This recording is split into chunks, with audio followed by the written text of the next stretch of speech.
все вещества, которые загрязняют окружающий среду, вдыхаемый нами воздух, проникая через альвеолы в легкие, и оттуда и в кровь в некоторых случаях, они могут провоцировать развитие сосудистого воспаления, которое играет одну из ключевых ролей в процессах атерогенеза, то есть возникновения атеросклероза коронарных сосудов.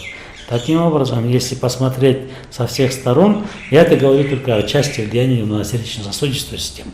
В зависимости от того, вы знаете, что в первую очередь, проникая в кровь, он может проникать и в сосудистые стенки, и оказывать свое негативное воздействие, вот эти разнообразные химические вещества, способствуя, провоцируя воспалительный процесс. А я уже сказал, что воспалительные процессы, которые могут иметь место в сосудистой стенке, они являются одним из тоже немаловажных факторов, которые провоцируют развитие атеросклероза, то есть откладывание в стенках артерий холестерина и других жироподобных, холестериноподобных веществ, и способствует формированию так называемой атеросклеротической бляшки.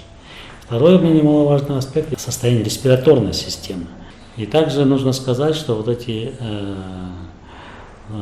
вещества, разнообразные химические вещества, о которых я уже говорил в начале, они также вызывают во многих случаях учащение частоты сердечных сокращений, активацию симпатоадреналовой системы, подавляет иммунный ответ организма. И таким образом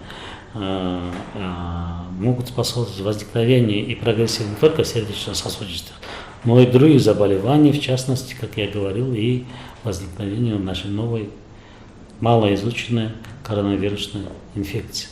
Несколько раз выше заболеваемость хроническими онкологическими болезнями, хроническими респираторными болезнями. Загрязненный воздух автомобилями, в результате работы ТЭЦ, в результате нашей тоже деятельности, он весь застаивается в городе и приводит к росту, особенно сезонном, весеннее, зимнее, осеннее время, многих респираторных также заболеваний, которые в свою очередь в старческом возрасте сосуществуют с сердечно-сосудистыми заболеваниями и которые оказывают друг на друга взаимоусугубляющее действие, соответственно, приводят к увеличению количества госпитализаций и смертей.